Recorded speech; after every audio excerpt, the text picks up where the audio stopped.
Hey guys, so thank you for watching today. We've got a really cool video coming up, and that video today is going to be showing you this, which is a portable folding 88 key digital piano. Now this is something really cool. When I originally bought this, I bought it during COVID lockdown of 2020. It was quite hard to get, but it's now available on Amazon. I'm going to pop a link in the description if you want to buy it. I, in this video, don't play it, unfortunately. Some of you will be sad to know that. But what I do is I test it out. And if you want, guys, I can do a video where I'm actually playing it. I've been playing this one now for about 3 years, so I've had good experience with this product. If you do want to see that, leave a comment below. I might make another video. If I make another one, I'll show you all the modes and stuff. But in this video, we're just going to be unboxing it. We're going to be opening it up, and we're going to be just testing it out and just seeing the basic features of it. And I will be doing a bit of a review as well, just based on my experience now, having had a few years of using this keyboard. Alright, so let's open up the box, and here we can see, as with usual things bought online, it comes with an outer box and an inner box. It's got a really cool diagram on there, it really shows you how it folds, and also you can just see from the size of this box how small this keyboard's going to be. It's absolutely ideal if you want to travel with it. One of the features that they sell is that it fits inside a suitcase.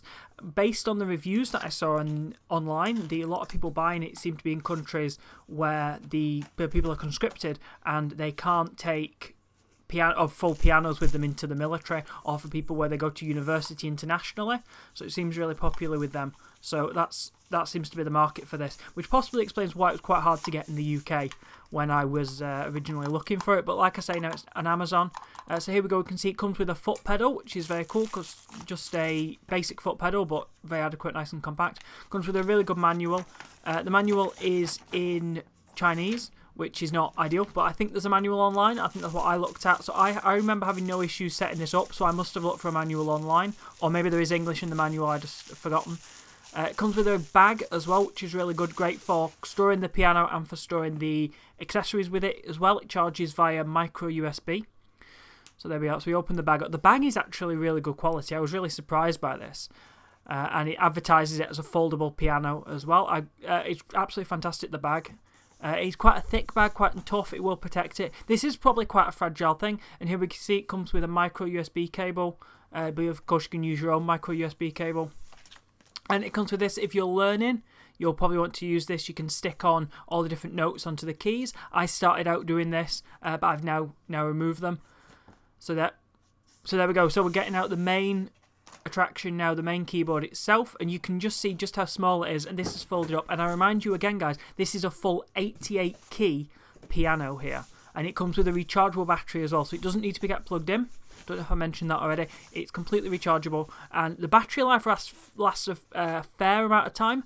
I haven't really used it not plugged in for a huge amount of my usage of it, but I've not noticed the battery running out or anything like that. So it does have seems to be a few hours on it that it can play. It does have a headphone socket as well, which is probably quite good if you're using it when traveling. But it has a speaker, 2 speakers as well, one on each side, and that's also very good. So here we are. You can see unfolding it now, what it looks like. Now it does come with little catches you can click down. There we go, so I'm just doing that now, just pushing them down, and that just makes it flat and locks them together. You can leave them up, but I always prefer to put them down. But yeah, there we go. So this is the basic keyboard. It does have loads of different functions as well, loads of different voices, as you would expect from any digital piano in the year 2024. Now, before buying any product, I always have a look through the reviews online just to see what people are saying. An awful lot of the comments online are not only from teachers who travel around and use this to teach students, but also like home tutors, etc. But also from students who say it's great to keep in a backpack and take it to school, and I can completely agree it would be ideal for that. Now, it's got full width keys, but not full length keys, so it doesn't have the full travel, what you'd expect on a regular piano, but it does have full width keys, so as a result, it's not quite as jarring to go to a regular one. So let's have a test of it out. Let's see how it plays.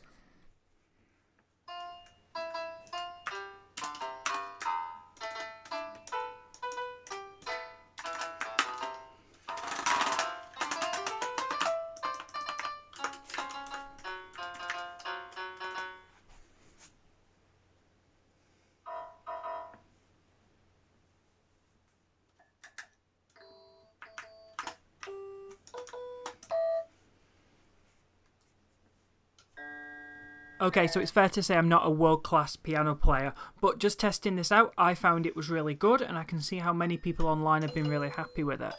Since I bought this, I've actually improved it a lot more just using this, and I have been able to play other pianos as well, so this has given me a good kind of feel for where the keys are. Like I say, they're full width, but they're not full length, and the travel is quite different. To click these keys, they're almost a bit like laptop keyboard keys rather than full width, full height piano keys. So as a result, the travel is quite different. That's the biggest difference between this folding portable piano and a full-size regular piano. Okay, so I've just actually had a look online to see the specifications of this keyboard, or at least the newest version that's now out. This information might be about a slightly newer version than the one that I've got here. The one I've got here looks identical though, so any difference will be just internal, and in terms of function, I'm sure it'll be exactly the same. So according to the listing at the moment, this keyboard has an 8-hour playtime, which is more than I even guessed it would be. Mine, like I say, I've never ran out of battery, so I have no reason to believe mine isn't like that anyway. It's got stereo speakers, which is what I said. It's got 128 sounds and rhythms, 30 different backing tracks. It's got a metronome built in. It also does MIDI over USB. I've not really used MIDI over USB. I don't really know about it, but there we go. So also, I know there was a cat featured earlier. Thought some of you might want to see the cat. Here we go. This is what the cat looks like. The cat was called Barney, and the cat used to live in my university house just before lockdown, the year before COVID all happened. So here we go. So here's Barney. Barney was really friendly. Barney used to live. Well, Barney was the neighbour's cat, and Barney always used to come into our student house and would always just like hang out in the house. So yeah, Barney. But anyway, jumping back to talking about the keyboard. So in terms of if I was going to recommend this keyboard to anyone, what I would tell them is I'd tell them that I really like the portableness, I really like the value for money. It was only cost, let's just have a look how much it's currently going for, because there's no point in me telling you the price 4 years ago. It's currently going for £81, recommended retail price £99, so that's probably about the same amount of euros or dollars, you know the conversion rate. Just have a look. I'll put a link in the description to the Amazon listing for this product, so you'll be able to have a look and see it there. What I was going to say, yes, so things that I recommend: portableness, value for money. It's really great for practicing. Portability and compactness, ideal. It's fantastic. The build quality is really, really good. It's got really good sound quality. Some people are critical of the size of the keyboard. I think mainly if you've had a lot of experience with a full-size 88-key piano, then you're probably going to think this is a bit small. But if you've not had that much experience, I think it'll be ideal for you. Or if you just want something to practice on. Build quality is quite good. And the sound quality is good enough, but I think if it's certainly not good enough for a performance or anything like that. But like I say, it's got a 3.5mm headphone jack on it, so you can plug in a full guitar amp speaker if you want to do that and you want to use it to perform in public, which in terms of the output of the audio quality itself, when it's over speaker, there'll be no issue at all doing that. So yeah, thank you very much for watching, guys. I hope you enjoyed today's video. If you enjoyed the video, please make sure to leave a like and make sure to subscribe if you want to see more interesting videos. Make sure to comment below if you've used this keyboard, if you want to see a video of me actually playing the keyboard, if you want to see a video of me going through all the modes and stuff. I didn't include it in this video. I thought it'd be all a bit boring. But yeah, thanks again, guys. Really appreciated. And as usual on this channel, we're going to end this video today with a video of some trains. Thanks again.